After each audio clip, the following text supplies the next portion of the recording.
তোমার মোবাইলটাকে তোমার কাছ থেকে হারাম করে দাও। মোবাইলকে হারাম করো। যদি জিনা থেকে বাঁচতে চাও, পাপ থেকে বাঁচতে চাও, চোখের জিনা থেকে বাঁচতে চাও, নিজের শরীরের যৌবন রাখতে চাও, নারী পুরুষ উভয়ে তোমরা রাতের বেলায় মোবাইলকে হারাম করে দাও। বিবাহিতরা লয়, অবিবাহিতরা। বিবাহিতর জন্য কোনো ব্যাপার নাই, স্ত্রী থাকে, স্ত্রীর সঙ্গে সময় কাটাবে। অবিবাহিতরা হাজার হাজার যুবক, কি বুঝলেন, সেদিনে একটা ছেলে ফোন করে বলছে, হুজুর বিয়ে করেছি নতুন, তো যৌবনটা ভালো করে নেই, ওষুধ কিছু আছে? আমি কি তাকে ওষুধ দেবো? যাই হোক, গাছগাছারা ওষুধ বলে দিয়েছি, খাগা। আমি বললাম, ভাই বহুত পাপ করেছো। বলে, হুজুর করে ফেলেছি বিয়ের আগে। আমি বললাম, এখন পস্তা করবি আর কি? এটাই তো ঝামেলা। ওই জন্য আমি জলসাই বলেছি যে নবী, প্রত্যেকটা নবীর সুন্নত হচ্ছে উপযুক্ত বয়সে বিবাহ করে নাও। এখন বাপদের একটা দোষ আছে, বাম্মাদের, কি বলুন তো, আমার ছেলে নিজের পায়ে দাঁড়াক তারপরে বিয়ে দেবো। এর থেকে বড় পাপের কথা আর কিছু নাই। ওই ছেলের বিয়ে দিয়ে কি করবো রে, আমার ছেলে কি খাওয়াবে? খিলানেওয়ালা জাতকে কথা বলেন আল্লাহ। তুমি 5 লাখ ইনকাম করেছো, তোমার প্লেটে আল্লাহর কসম খানা লেগে যাবে। তোমার বিবি দস্তারখানে খানা লাগিয়ে দেবে। তোমার যদি মৃত্যু লেখা থাকে, তুমি 1 লুকমা খানা মুখে তুলতে পারবে না। ঠিক কিনা কথা বলেন? তাহলে তোমার বিশ্বাস কার প্রতি আছে? আল্লাহর ওপরে বিশ্বাস নিয়ে এসো। আল্লাহর ওপরে কনফিডেন্সের সঙ্গে বিশ্বাস আনো যে আমাকে মৃত্যুবরণ করতে হবে, আর রুজির মালিক একমাত্র হচ্ছেন আল্লাহ। ছেলে, আমার ছেলের যদি বিয়ে দিই, তার বিবি যদি আসে, অনেকজনের বিশ্বাস হবে কিনা জানি না। আমি যখন প্রথম আমি লখনৌ থেকে যখন কিরাত পড়ে এলাম, আমার বিয়ে হলো, 1 মাসও হয়নি, 2 মাসও হয়নি, ভালো করে আমার বিয়ে দিয়ে দিয়েছে। আমার বেতন তখন কত জানেন? বর্ধমান খাগড়াগড় মাদ্রাসায় 2,500 টাকা বেতন। কত বললাম? 2,500। তো আমি আব্বাকে বললাম যে 6 মাস পরে করব, 1 বছর পরে কিছু টাকা আমার হাতে আসুক। বলে, বিশ্বাস রাখ, রুজির মালিক আল্লাহ, বিয়ে করো, আল্লাহ বরকত দিবে। যে আসছে তোমার ঘরে, তোমার বিবি, সে নিজের রুজি মেপে নিয়ে আসছে। বিশ্বাস করুন, আল্লাহর কাছে কাঁদি, আল্লাহ এত বড় মেহেরবান। আমি বিয়ে করেছি, আল্লাহ এত বরকত দিয়েছে, কল্পনা করতে পারবো না। আল্লাহর শুকর আদায় করে মৃত্যুকাল পর্যন্ত শেষ করতে পারবো না। বিবির বরকত, বিবি হয়েছে, বাচ্চা হলো, মনে মনে করলাম আল্লাহ একটা বাচ্চা হয়ে গেল, সংসার আরো বড়। আল্লাহ আরো বরকত দিয়েছে, আবার একটা বাচ্চা হলো, আল্লাহ আরো বরকত দিয়েছে। বরকতের শেষ নেই। আল্লাহর কসম করে বলছি, যারা আল্লাহর ওপরে বিশ্বাস রাখবে, যারা আল্লাহর ওপরে, ঈমানের ওপরে, ইয়াকিনের ওপরে বিশ্বাস রাখবে, আল্লাহর কসম তাদের রুজিতে আল্লাহ কোনোদিন কমি দিবে না। জোরে বলুন সুবহানাল্লাহ। আপনি বিশ্বাস রাখুন, আল্লাহ খাওয়ায়, আল্লাহ খাওয়াবেন, খালি মেহনত আপনাকে করতে হবে।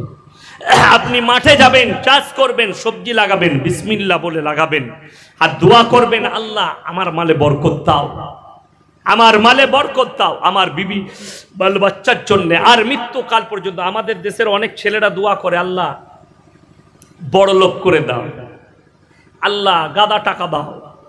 এই দোয়া কারা করে জানেন? মূর্খদের দোয়া এটা। বর্ধমানে বিগ বাজারে একটা ছেলের সঙ্গে দেখা হলো। ছেলেটা বলছে সালাম আলাইকুম। ওয়ালাইকুম সালাম। বলছে আপনার সঙ্গে কথা ছিল। আমি একটা দোকানে বসে চা খাচ্ছি। বলো। বলছে না, আমি আগে নামাজ পড়তাম 5 ওয়াক্ত, এখন ছেড়ে দিয়েছি। আমরা ছাড়লে কেন বাপ? অনেক দোয়া করছি, দোয়া কাজে লাগলো না, ওই জন্য আল্লাহর উপরে ভরসা উঠে গেল। শালা কত বড় মুমিন বুঝেলেন, বুদ্ধিজীবী। আলহামদুলিল্লাহ। ওই জন্য আমি নামাজ পড়া ছেড়ে দিয়েছি। আমি তাকে বললাম, তুমি কি দোয়া করতে? বলছে আমি নামাজের পরে দোয়া করতাম, আল্লাহ আমার কারোবারে বরকত দাও, আর বেশি বেশি করে টাকা দাও। এই দোয়া করতাম। আমি বললাম, ফেরাউন কোনোদিন দোয়া করেছে? বললে করেনি। আমরা, ফেরাউন বড় লোক ছিল না, গরিব? বাদশা করেছে।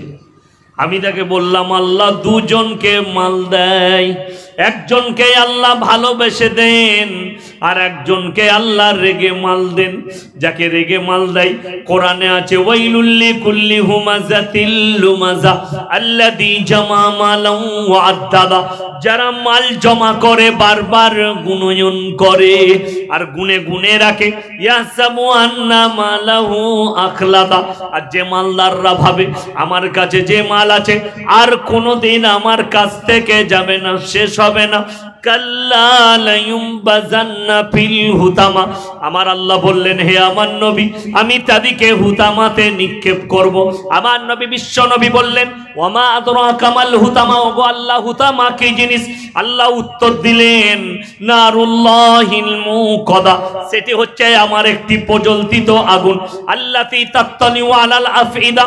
এমন আগুন যার মধ্যে কোনো পদার্থকে নিক্ষেপ করলে সঙ্গে সঙ্গে তাকে চূর্ণ বিচূর্ণ করে দেয়।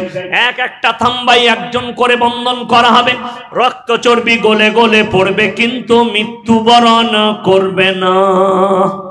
এটা হচ্ছে কোরআন। আপনি মালের প্রতি মহব্বত।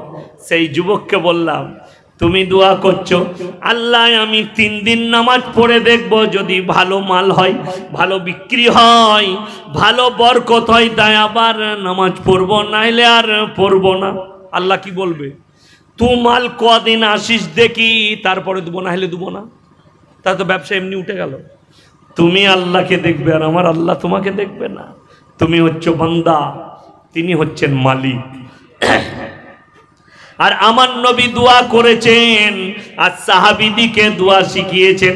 ওরে আমার সাহাবীরা তোমরা আল্লাহকে আল্লাহর কাছে দোয়া করবে, ওগো আল্লাহ তুমি আমাদিকে ঈমানের সঙ্গে মৃত্যু দান করো আর মৃত্যুকাল পর্যন্ত হালাল রুজি দান করো। সবাই দোয়া করব, বলুন ইনশাআল্লাহ। আল্লাহ ইজ্জতের রুজি দাও, হালাল রুজি দাও, হালালের উপরে প্রতিষ্ঠিত রাখো। এই দোয়া মৃত্যুকাল পর্যন্ত করুন। দৌলতের লয়, ডাল আলু খাবেন, সুখে থাকবেন। যারা মনে করেন টাউনশিপে বাস করে, ভালো মন্দ খায়, ভালো থাকে, তাদের থেকে সুখী আপনি। যাদের মনে হচ্ছে আমাদের দোয়া কবুল হয় না, চাষিবাসী লোক, আপনি নামাজ পড়ছেন, দোয়া করছেন, দোয়া কবুল হচ্ছে না, তাদেরকে অনুরোধ করে বলছি আপনারা এই চিন্তা করবেন না। বুখারী শরীফের রওয়ায়েতে আছে যারা আল্লাহর কাছে দোয়া করে আল্লাহ হয় সঙ্গে সঙ্গে নবীজি বললেন কবুল করে নেয়, তা না হয় কিছুদিন পরে কবুল করবেন, তা না হয় এক একটা দোয়ার বদলা আল্লাহ নিজের বান্দার কিয়ামতের দিনে ফেরত দেবেন। জোরে বলুন সুবহানাল্লাহ। শুধু তাই নয়, যারা চাষিবাসী আছে, যারা খেটে খান, সকালবেলায় রিস্কা চালান, লোকের জমিতে কাজ করেন, লোকের বাড়িতে কাজ করেন, আর মুমিন আপনি শুনে লিখে দেন। বুখারী শরীফের রওয়ায়েতে আছে একজন গরিব মানুষ মুমিন, একজন ইমানদার, একজন বড় লোক মুমিনের থেকে 500 বছর আগে জান্নাতে প্রবেশ করবে। জোরে বলুন সুবহানাল্লাহ। 500 বছর আগে। আর কিয়ামতের একটা দিন দুনিয়ার 50,000 বৎসরের সমতুল্য হবে। কেন জানি? কোরআনে আছে, হে আমার নবী বলো ওয়া আথারাল হায়াতাদ দুনিয়া ফাইনাল জাহিমা হিয়াল মাওয়া। হে আমার বিশ্ব নবী পৃথিবীর মানুষকে বলো যারা দুনিয়ার প্রতি মহব্বত করে, দুনিয়ার মালের প্রতি মহব্বত, এই দুনিয়ার পরে আর কোনো জায়গা নাই, এই দুনিয়াটাই আমাদের সবকিছু। হে আমার বিশ্ব নবী তাদেরকে বলে দাও আমি আল্লাহ রাব্বুল আলামিন তাদেরকে জাহান্নামে নিক্ষেপ করব। ওয়া আতারাল হায়াতাদ দুনিয়া ফাইনাল জাহিমা হিয়াল মাওয়া। তাদেরকে জাহান্নামে নিক্ষেপ করা হবে। পরের আয়াতে বললেন ওয়া আম্মা মান খাফা মাকামা রাব্বিহি ওয়া নাহান নাফসা আনিল হাওয়া ফাইনাল জান্নাতা হিয়াল মাওয়া। হে আমার বিশ্ব নবী, আমার কথা শুনলে যাদের চোখ দিয়ে পানি পড়ে, যাদের অন্তরটা থরথর করে কাঁপে, আমি আল্লাহ রাব্বুল আলামিন কিয়ামতের দিনে তাদেরকে জান্নাতুল মাওয়া দান করব। জোরে বলুন সুবহানাল্লাহ। তাদেরকে জান্নাতুল মাওয়া দান করা হবে। ওয়া আম্মা মান খাফা মাকামা রাব্বিহি ওয়া নাহান নাফসা আনিল হাওয়া ফাইনাল জান্নাতা হিয়াল মাওয়া। এরপর আমার নবী বিশ্ব নবীকে বলা হলো ইয়াসআলু আইয়ানা মুরসাহা। হে নবী কিয়ামতটা কবে হবে আপনি বলুন। কিয়ামতের দিনটা কবে হবে। ফিমা আনতা মিন যিকরাহা ইলা রাব্বিকা মুনতাহা। হে আমার বিশ্বনবী, এই সম্পর্কে তোমার জ্ঞান নেই, এটা একমাত্র তোমার রবের জ্ঞান আছে। জোরে বলুন সুবহানাল্লাহ। এই সম্পর্কে একমাত্রই আমি আল্লাহ রাব্বুল আলামিন জানি। আমার নবী বিশ্বনবীকে বলা হলো কান্নাহুম ইয়াউমা ইয়ারাউনাহা লাম ইয়ালবাসু ইল্লা আশিয়াতান আও দুহাহা। হে আমার বিশ্বনবী, পৃথিবীর মানুষকে বলো, সেই দিনে যেদিনে মানুষ আমার কাছে হাজির হবে, সেদিনে মানুষ বলবে আমরা তো কিয়ামতের পরিপ্রেক্ষিতে দুনিয়াতে একটা সকাল এবং একটা সন্ধ্যা অতিক্রম করেছি। এক সকাল আর এক সন্ধ্যা খালি ছিলাম। এই কিয়ামতের পরিপ্রেক্ষিতে দুনিয়ায় 70 বছর 80 বছরের জিন্দেগি, আপনার মনে হবে আমি কয়েক ঘন্টা দুনিয়াতে কাটিয়েছি, তার বেশি সময় নয়। ওই জন্য আমার মুসলমান ভাই, মালের প্রতি মহব্বত করবেন না। ওই জন্যে আমি আপনাদেরকে অনুরোধ করব যে সবাই নিয়ত করেলেন আমরা আল্লাহকে ভয় করব এবং আল্লাহর প্রতি সবাই। বরং আর একটা কথা সবাই মনে রাখবেন যে আজ থেকে সবাই আমরা মুমিন হব। জোরে বলুন ইনশাআল্লাহ। হালাল পথে চলুন, হারামে বরকত নাই, আল্লাহর কসম হালালে বরকত আছে। তার প্রমাণ আপনাদের ইমাম সাহেবের বেতন কত? 7,000। ইমাম সাহেব লটারি কাটে তো নাকি? কাটে না, প্রয়োজন পড়ে না। ইমাম সাহেব সুদের ওপরে পয়সা নেয়? ইমাম সাহেব ঘুষ খায়? খাই না। ইমাম সাহেবের চলে যাচ্ছে 7,000-এ, এত বরকত, লটারি কাটতে হয় না। আপনি 20,000 রোজগার করছেন, আপনাকে লটারি কাটতে হচ্ছে। তার মানে কি? আপনার যে পয়সা, সেই পয়সা আপনি সৎ জায়গায় ব্যবহার করছেন। 7,000-এ ইমামের সংসার চলে যাচ্ছে, আপনার যাচ্ছে না। আপনার 20,000-এ যাচ্ছে না, তার কারণ অনেকগুলো আছে। 1 নম্বর, আপনি যে ব্যবসা করছেন মিথ্যা কথা বলবেন না, সুদ খাবেন না। ওয়াহাল্লাল্লাহুল বাইয়া ওয়া হাররামার রিবা। আল্লাহ এত দয়ালু, আপনার জন্য ব্যবসাকে হালাল করেছে আর সুদকে হারাম করে। আপনি আলু নিয়ে এলেন কামারপুকুর থেকে, মেদিনীপুর থেকে 50 বস্তা, বস্তায় আপনি 100 টাকা করে লাভ করুন, 5,000 টাকা লাভ হলো। হালাল হালাল। 50 বস্তা আলুর দাম 50,000 টাকা, আপনি সুদে ছড়িয়ে দিলেন, মাসে 5,000 পেলেন। হারাম হারাম হারাম। দুটোই পার্থক্য কত বুঝতে পারলেন? কত পার্থক্য? একটা হালাল, একটা হারাম, দুটোতেই কিন্তু সমান লাভ। আপনি 5,000 টাকা সুদের ওপরে নিচ্ছেন, হারাম। 5,000 টাকা ব্যবসা করে লাভ করছেন 50 বস্তা আলুতে, একটু মেহনত পরিশ্রম করে আল্লাহ হালাল করে দিয়েছে আপনার জন্য। ওই জন্যই তো আলেম থেকে বিচ্ছিন্ন হবেন না, উলামা থেকে বিচ্ছিন্ন হবেন না। আমার হাজারো ইনভাইট আছে বাংলাদেশে, আমার নামে অ্যারেস্ট ওয়ারেন্ট আছে, আমি নাম করব না। বাংলাদেশের একজন ফোন করেছিল আমাকে, আমার ভক্ত, বললো হুজুর আপনার বায়ান একটা খালি শেয়ার করেছে, আমার বায়ানটা নিয়ে শেয়ার করেছে। শেয়ার করা জানেন তো, যুবকরা জানে। আমার বায়ানটাকে কপি করে সে খালি নিজের মোবাইলে ছেড়েছে। বলছে 3 ঘন্টার মধ্যে তার কাছে ফোন, এই হুজুরের বায়ান ডিলিট করো, না হলে তোমাকে অ্যারেস্ট করা হবে। বলছে আমার বাড়িতে পুলিশ, আমি পালিয়ে গেছি, আমার বাড়ির ফ্যামিলিকে ধমকি দিয়ে গেছে, এই হুজুরের বায়ান শেয়ার করা যাবে না। তার মানে এইটা বুঝতে পারলাম, বেটা হাসিনার চামচা পুলিশগুলো ভয় আমাকে খাচ্ছ তোমরা। আমি এই ভারত থেকে তোদের গদি পাল্টাবো ইনশাল্লাহ, আল্লাহ যদি রাজি থাকে। ভারত থেকে তোমাদের গদি যাবে। আর প্রত্যেকটা মুসলমান ভাইকে বলবো, আপনারা দোয়া করবেন, নামাজি যারা আছেন ফজরের নামাজে, 5 ওয়াক্তের নামাজে বাংলাদেশের জালিম সরকারের হাত থেকে মজলুম মুসলিম দিকে আল্লাহ হেফাজত করুক। বলুন আমিন। তাদেরকে আল্লাহ হেফাজত করুক, উলামায়ে দ্বীন দিকে, আর হকের দিন প্রতিষ্ঠিত হোক। জোরে বলুন ইনশাআল্লাহ। ভারত সরকারকে আমি আপনার অনুরোধ করব, আপনার সব আজও পর্যন্ত আল্লাহর কসম খেয়ে বলছি, আমি আল্লাহর কসম করে বলছি, যদি আপনারা চাকরি নয় বর্ডারে পাঠান, পাকিস্তানের উপরে গুলি চালাতে আমরা উলামারা রাজি আছি, দেশকে বাঁচানোর জন্য রাজি আছি। কিন্তু যদি কোরআনের উপরে হস্তক্ষেপ করতে চাও, জীবন দিতে রাজি আছি। আমার রসুলের বিরুদ্ধে আর কোরআনের বিরুদ্ধে কথা মেনে নিতে পারবো না। জোরে বলুন ইনশাআল্লাহ। এটা আমাদের পক্ষে সম্ভব নয়, আমাদের পক্ষে মেনে নেওয়া কখনো প্রযোজ্য হবে না। আমরা আল্লাহর কাছে কি জব্দ, কোন মৌলবি মেলে নেয় আমি জানি না, আমি মানতে পারবো না। বড় কষ্ট লাগে। আমাদিকে সমাজের লোক দায়ী করেছে।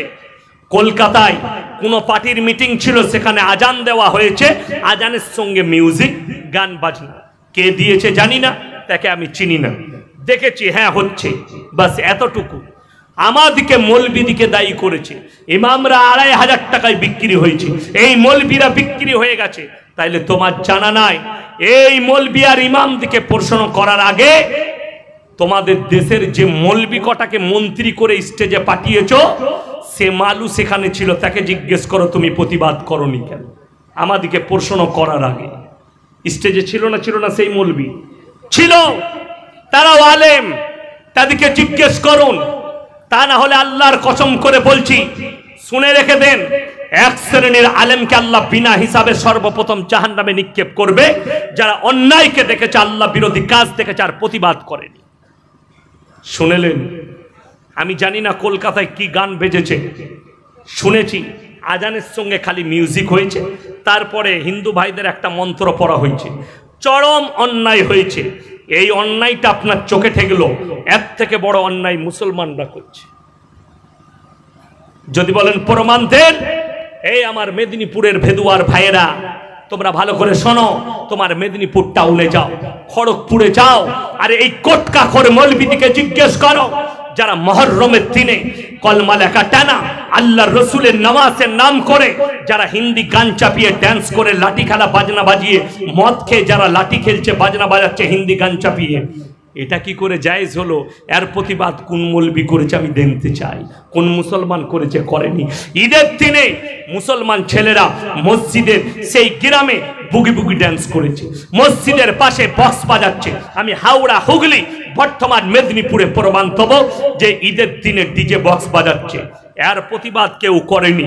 সামান্য একটা গানের সঙ্গে মিউজিক বেটে উঠেছে। আপনারা বলুন, গান বাজনা হারাম না হালাল? হারাম। যদি হারাম হয়, আমি গুটকাখোর মৌলবিদিকে বলবো, ওই বাংলাদেশের গুটকাখোর সুন্নি মৌলবিদিকে বলবো, আগে কাওয়ালিটাকে হারাম বল। কাওয়ালি কেন হারাম বলতে পারিস না? কাওয়ালিতে বাজনা আছে না নাই? কাওয়ালিতে মিউজিক আছে না নাই? কাওয়ালিতে কুফরি কালাম আছে না নাই? কুফরি কালাম আছে, আগে ওটাকে হারাম বলো।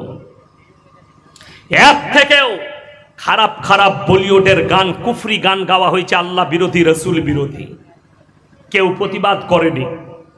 আমি মৌলবি শওকতের বেটা ইয়াসিন বলে যাচ্ছি, যদি কারো মনে হয় এটা এই সরকারের চামচা, তাকে বলবো তোমার মতো গন্ড মূর্খকে আমার 25,000 জলসা ইউটিউব আর ফেসবুকে ছুটছে, একটা একটা করে বার করে দেখো, যে অন্যায় বলেছে সে যে দলেরই হোক, সে বাপের বেটাকে আমি ইয়াসিন ছেড়ে কথা বলি, খুঁজে দেখো।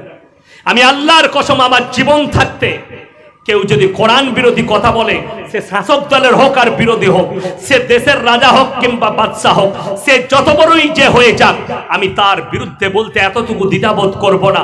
আমার জান আল্লাহর কবজায় আছে, আমি এতটুকু ঈমান রাখি যে আমার গর্দনের উপরে যদি তলোয়ার থাকে, আমার আল্লাহ না চাইলে আমার মৃত্যু হতে পারে না। আর জেলের কুঠরির ভয় যারা দেখাচ্ছ, আল্লাহর কসম আমি জেলের কুঠরিকে ভালোবাসি, জেলের কুঠরিতে মৃত্যুবরণ করব, কিন্তু বেঈমানের কাছে নিজের ঈমানকে ইয়াসিন বিক্রি করতে পারবে না।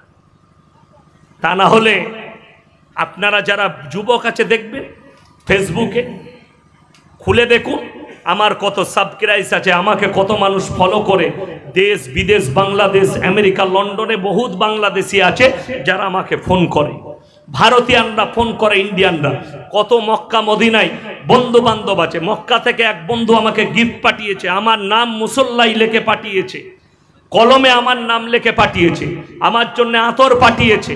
ভালোবাসার লোক আছে, খুলে দেখেন, এত ভালোবাসার লোক আছে আমার। কিন্তু বিশ্বাস করুন, আমি যদি চাই এখনই ভোটে দাঁড়াতে পারি, কিন্তু আমি ঘৃণা করি রাজনীতিকে। এই জন্যেই রাজনীতি যদি ভারতের রাজনীতি কেউ কি করতে হয়, বাংলাদেশের রাজনীতি করতে হয়, তাকে মিথ্যা কথা বলতে হবে, জিনা করতে হবে, চুরি করতে হবে, বোম চালাতে হবে, গুলি চালাতে হবে, কেস খেতে হবে, আমাদের মতো মৌলবীকে ধর্ষণের কেস পর্যন্ত দেওয়া হবে। ওই জন্যে ঘৃণা করি। ওই জন্যে আমি একজন মৌলবীকে দেখলাম, তিনি ভাষণ দিচ্ছেন, পীরের ছেলেরা কেন রাজনীতি করবে? তোমরা তো পীরের ছেলে, তোমরা জলসা করবে, টাকা নিবে। তুমি মাল হুজুর কি?